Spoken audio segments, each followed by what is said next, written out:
So this is an exciting day today. This is the first episode of our podcast, The Fabric of Our Community, and we have an extraordinary guest today.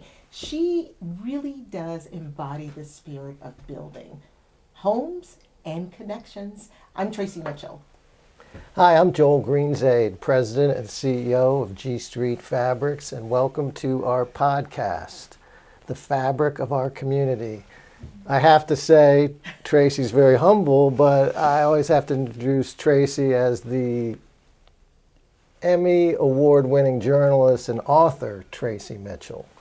And our special guest today, Mimi Kress, just an amazing woman. I've known her for many years, over 30 years, but I've always been so impressed with how she has built this company, Sandy Spring Builders, into unquestionably the best best builder, I was going to say high-end builder, custom builder, excuse me, in the area. And I've always wanted to hear her story. So that's what this is about. We're honoring people. We want to hear their stories, and we want them to know that they've made a big impact on our community. Thank you. I will share my story, but also the story of Sandy Spring Builders, which is really my partner, Phil Leibovitz, and myself. So born and raised in Montgomery County, public school, MCPS, BCC Barons. Grew up here. My father was in the home building business. I had zero interest in the home building business. One of my brothers, was starting to go that route, and I went to college, very small liberal arts college, and studied American Studies, focusing on Black history and literature. No clue why, but that was my interest. Did not know what I was going to do with that when I left college, and my dad said, he had already retired, and he said, your brother's a builder, are you interested in building? And I'm like, I don't know. And there was a man locally who did apprenticeships. He actually started the classes at Montgomery College, so I signed on to work for free. Wait, so this was an apprenticeship? This was a true apprenticeship. As in like wood and sawing? This was an apprenticeship in learning to be a builder. Okay. So it was going out in the field. Right. As a superintendent, he had projects. We were building modular homes out near the duck pond in Langley Park and other things, but he taught you everything. He taught us how to go out in the field and do surveying. He taught us how to, understand, staking out footings, building a home, but also the business of building, so paying he bills. He was a pretty amazing man. He was an interesting man. He was an interesting man who had a passion for building. He was a real character. Both loved and loathed, I would say, was his MO. But the best part about that is that it wasn't just that he was an interesting man. It was that you felt you needed to learn all you need to know. Absolutely. Before jumping into the business, correct? Absolutely. Right. Absolutely. And maybe that's a good lesson for young people. Right. Don't just jump in not knowing what you're doing. Absolutely. Right? Yeah, absolutely. I tell people all the time, there are no stupid questions. Just ask the questions. Always good to learn. So I learned with him, and then got snapped up by a small builder. He used to send us on visits, which was lovely. We'd go to Big Glen Construction, and this residential builder was William L. Berry Company. They're not around anymore, but built a lot. And the vice president said, I need to hire someone. How about a job? And I'm like, great. And I was working in a free apprenticeship, making zero, living in my parents' apartment. So I was like, yes, I will take a paying job. And I went out in the field with them. And then my brother reached out and he said, I'm going to start building warehouses. My brother, Joel, we were very close, passed away 9 years ago. But Joel I knew Joel. Yeah, you knew Joel. And just a great guy. Yeah. I mean, I really enjoyed talking to him, and he was fun. He was funny, but he was smart, but he was just all great things. Yeah. He was a great brother, a great partner. And And I had briefly worked for him while I was in college. He and his business partner were building some townhouses in Kensington, and I needed some summer money. And they sat me in a trailer in Kensington, and I paid the bills, I ordered things, and they made me punch a time clock. Wow. And it was his partner. I would punch the time clock, and then it would be, could you go do the, and I realized I was kind of getting taken advantage of back then. I was 19, and I was like, I'm done. I'll never work for you again. Fast forward 4 years, I wanted to work with my brother, not for him, and he and his partner had split up. So we were going to build warehouses. My dad had a female business partner. My dad. Where's your dad in all of this? Is he not saying to you, girl, come over here and work for me? He was retired. He was retired, but he had built in Montgomery and Prince George's and Frederick, and had a female partner in the early 60s. Which is amazing. Which was amazing. He always said about Edith, his business partner, that she was the smartest person in the room, man or woman, and it was a good partnership. It was kind of like what I had with Joel and what I now have with Phil, where you have your strengths and the other person has their strengths, and it just works really well. So they had a little bit. Can I just do a quick shout out to Phil? Yes. Phil Leibovitz, I will get into Phil. Who I also know pretty well, her business partner. And what I'd like about Phil is each house, he takes it so seriously. And personally. I mean, it's an amazing thing to have for anybody that's building a home. Whether we're building for friends, people we know or not, Phil takes our reputation and what we do 100% to heart. I mean, that's just the kind of that's the kind of person noticed. he It just is. impressed me so much. Yeah. How did the two of you get together? So Joel and I were building warehouses. My dad and his partner, they had a little piece of property in Montgomery Air Park. We started building warehouses together. And I knew Phil personally. He and his then girlfriend, now wife, way too complicated. We ran around, we all ran around in our mid-20s together. And he called me up one day in 1989.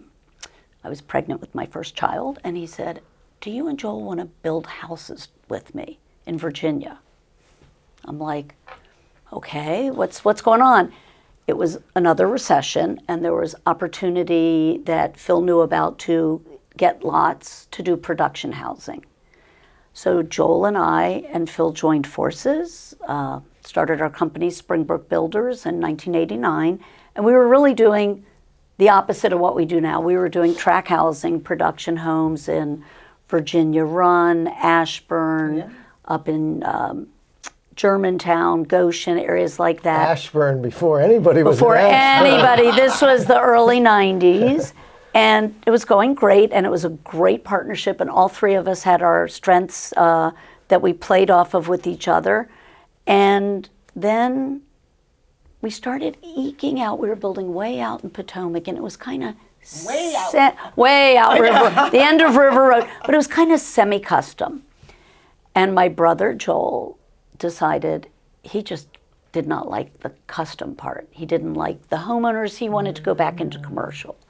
So he had an opportunity that presented to work on a building in DC, and he and I still had our warehouses that I still own and manage in the Air Park in Frederick. But I wanted to build houses. So Phil and I started another little company, Kenwood Homes, because when we first met each other, we both lived in Kenwood Park and Kenwood Forest and townhouses, then Kenwood Park. So we started with a little 5-lot project in Potomac, and then we were picking up 10 lots, and we got a little nervous, like, why do 10 lots? Like, these are 10 custom home lots.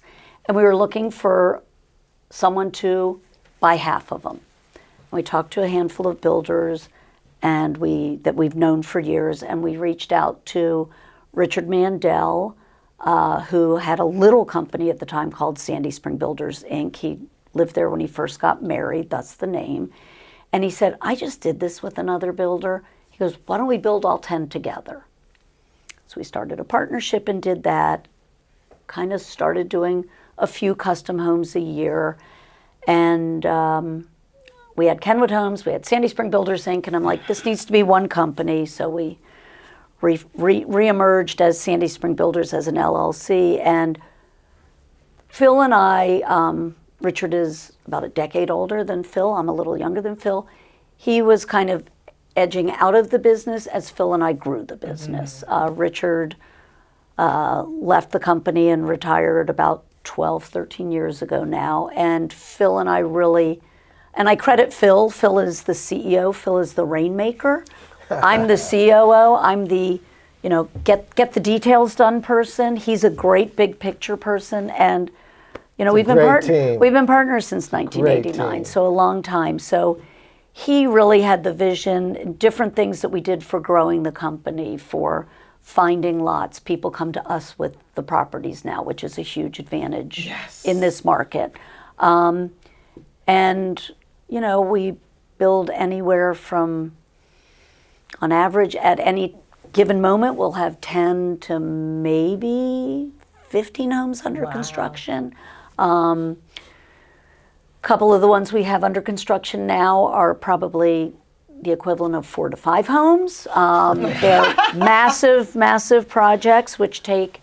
I want to talk about that. I'm not going to get into too much specifics, but yes, but they take 2 to 3 years, these big custom homes. Wow. Our other homes, really a year to maybe 16 months. No, I just want to say, yes, people that don't know the company, and I know a lot of people do, when I say custom and I say high end, I was in a house a few years ago on Old Chester Road that you guys built.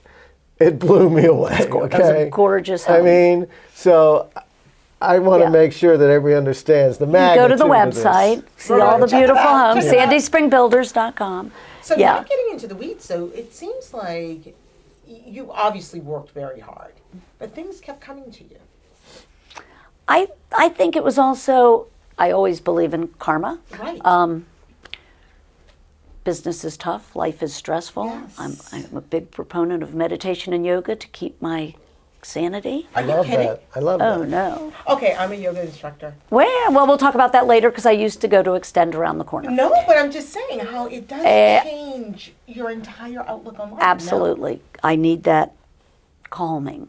I do. And no one would think, so yoga is always like that woo-woo stuff that people don't talk about. But here you have this extraordinary, successful businesswoman who's like, oh no, meditation and yoga, I need them. I need them. They're to keep you they're sane. Absolutely. I teasingly say if I didn't do yoga at least 3 times a week, I would probably hurt people. Yeah, right? But we're not supposed to say that. No. So, I think a lot of opportunities. Phil, picking up the phone when Phil called. My dad having had a female business partner in the building business, he always said, you can do whatever you want. I don't think he envisioned that I'd be a builder also. But he was my mentor in different ways, just as a human. Aside from my very busy work life, I am a huge believer in our community, having grown up here, giving back. We build custom homes, probably why I was so drawn to working with Habitat for Humanity, which of course has been in the news. Jimmy Carter did not found Habitat, but he did a lot to make it. He did do a lot. Made a lot to make it known. So I'm very involved with them locally. They work in Montgomery and Prince George's. Tell me about that. How are you involved? What do you guys do? So Habitat's an amazing nonprofit. People don't really understand that they build homes, affordable homes, for individuals that are in a much, like maybe 30% of the median income in the area. And they then sell them homes. So this isn't about just sheltering, it's about home ownership. Mm-hmm. So the people go through, they put their name in to be on the list for whether it's a townhome or a home coming available, and they go through a vetting process. And I've met many of the owners over the years, often single mom with few children. One has a disability, so they need a universal life design home, which Habitat does. A single dad, raising 3 boys, an older woman who also needed. So they're all about home ownership. But that's incredible. Which the is home ownership part amazing. of it. It's not Zero- like you're getting no. this gift. No. You're going to own it. That's beautiful. And you have to work towards it. You have Yeah. to, they put in sweat equity. They have to put in, if they're physically able, 100 hours of Right. sweat equity on building their home or someone else's.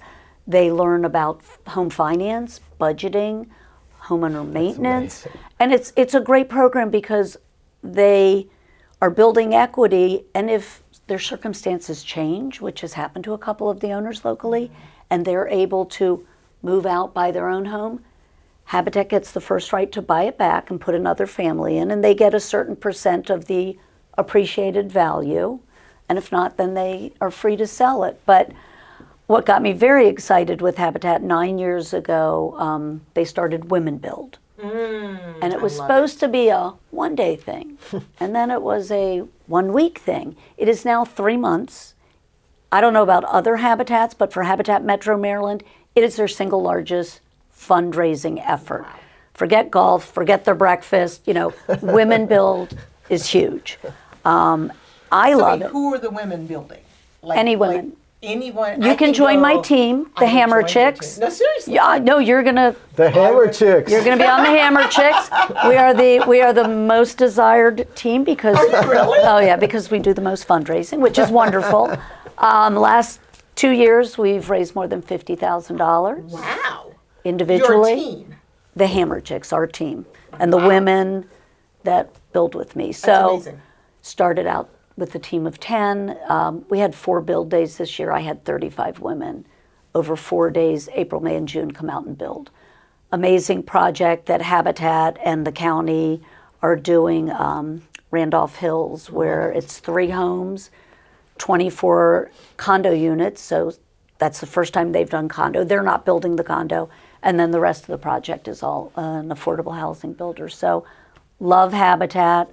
Also very active locally with NAMI, National Alliance for Mental Illness of Montgomery County. What was that connection? Family member with severe mental health issues, still struggling, but that support was more for my husband and I. Yep. And I can't talk to people enough about a woman that I've known for a long time having issues with her son who's post-college. I'm like, reach out to NAMI, the free programs, free support groups, but they also have resources.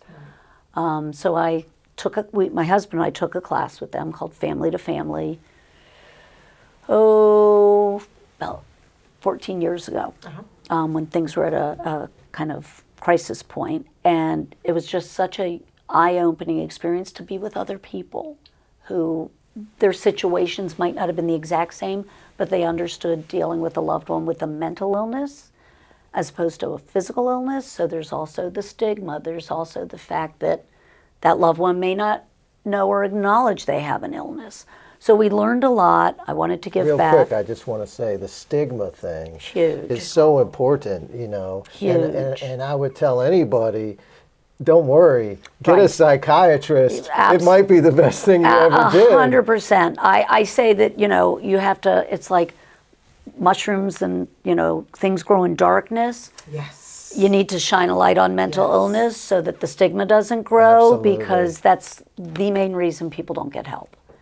So And people don't understand mental illness. No. We don't. We No. don't talk about it. We don't classify it. We don't admit it. You know what I mean? Yep. Like, and imagine, I'm putting us all in the same age group. There was no talk of mental illness when No. we were little. What is that? No. That was like, That was that aunt who nobody talked about. I had a few of It was those. locked away, and we I hadn't had a seen few. her in a while. Exactly. But it It was is. never talked about. No. I mean, so the fact that, hopefully we're shining a light on it. I think it's Hopefully. talked about more. I think the pandemic exacerbated mental Yes. illness, Oh, especially for absolutely. young people, but also Absolutely. people talk about it more. MCPS, they now have, more Yes. mental health workers. I'm going to talk to you later about some people that I think would be great for this that are doing huge things for mental health in our community. And it's not their main job. And they're real true business leaders in what they do. So got involved with NAMI, got on their board, became a volunteer. Also love, I'm a real competitive fundraiser. So NAMI, Montgomery County has a big walk in May. Mental Health Awareness Month, at the Rio. May 3rd this year, I will be at Jazz Fest, but we can discuss I was that. going to say, yeah, right. Wait, Really poor planning with their... can we just say a little something about Jazz Fest while you brought Yes, that we up? can. I'm a live music junkie. I will admit it's an addiction. Probably not for anyone in this room. I'm a Deadhead. Yes, That I'm a means Deadhead. I have been following the Grateful Dead since 1978, and every iteration of the band. I will be going to see Dead and Company again in I March. saw the Steal Your Face On my emblem on purse, somebody's yes, on my backpack, purse. and I said, "Wait a second, is We this are the young people." kids? Oh, Yes. okay. I find my people, they either have Steelies or Dancing Bears. There you go. So, yes, so that is my real love, but I love all music. Yes. And I saw that Tracy, in the front of her book, opened up with talking about that she's from New Orleans. So I mentioned that I love going to Jazz Fest. Amazing.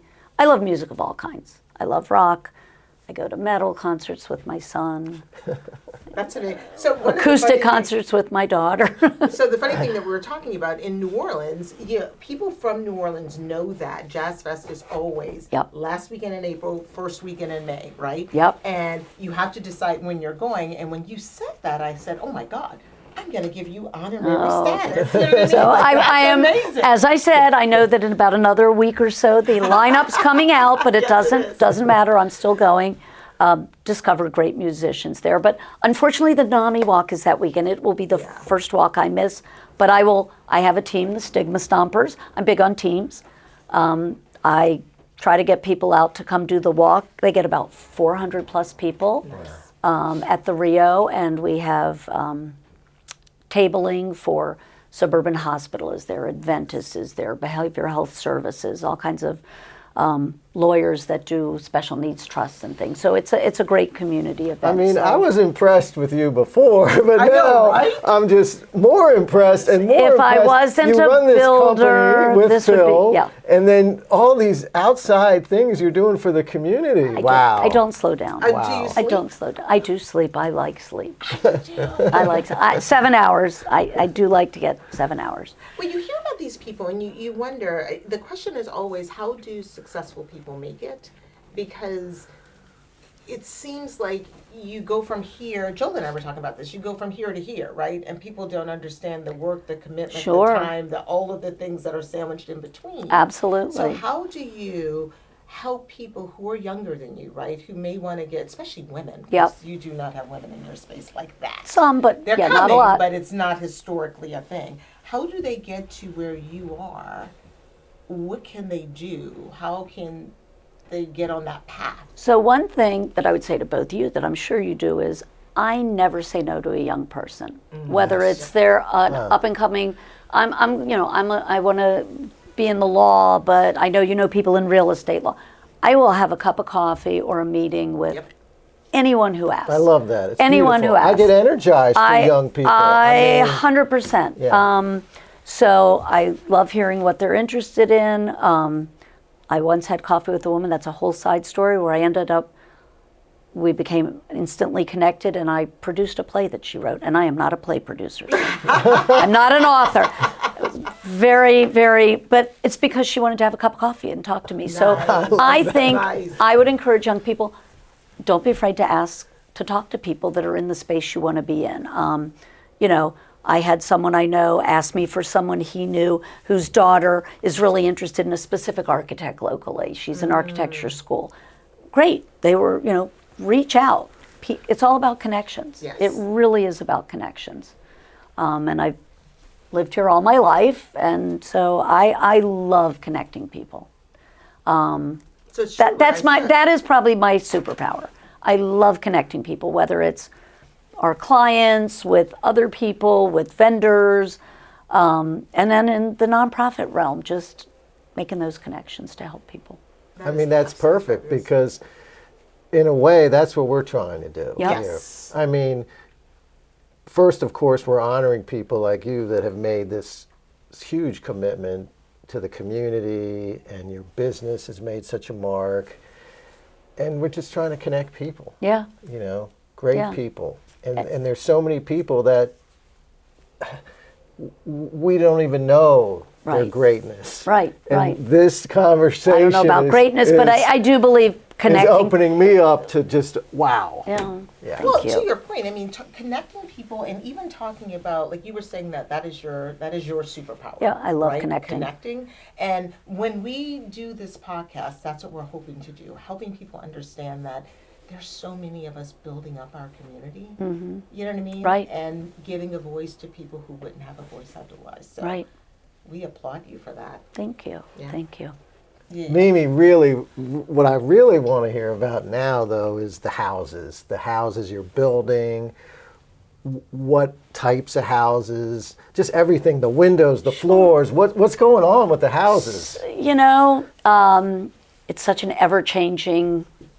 I've been doing this for 40 some years, so it's really very different these days. The technology of everything. You know, I'm blown away when we need to get in someone's house for something and they're out of town and they're like, "Oh, I'll just let you in on my phone." Right, you know, right. that's a younger people thing. We're like, "Wow," you know. We do custom homes, varying in size. It could be a highly, high-end finish, really custom smaller home. When I say smaller, 4,000 square feet or something. And we build, the biggest 19,000 square feet. Wow. We build traditional to very custom. We work with different architects, mostly local architects. Some lesser known, some extremely well known architects. But really it starts with Phil and the land and, he and I putting the deal together and then working with that individual custom client. Real quick, though, with the custom, I want to know about the finishes. Are they using marble or wood or blue stones? So, we've got a guy down the street here, and I'm not going to mention names, but, a lot of my clients come right down the street here to look at their countertop slabs. Mm-hmm.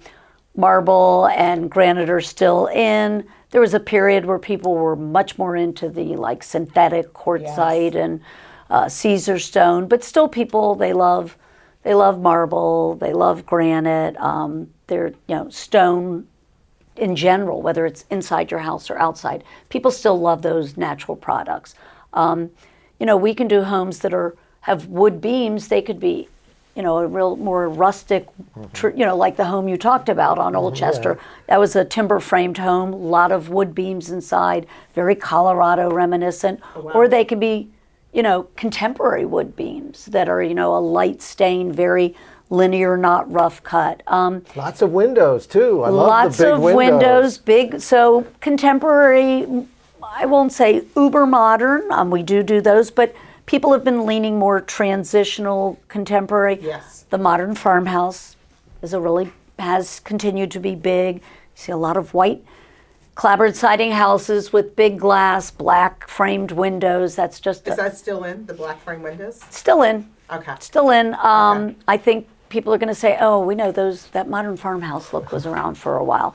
But the big glass that you see in contemporary homes has become much more what people want.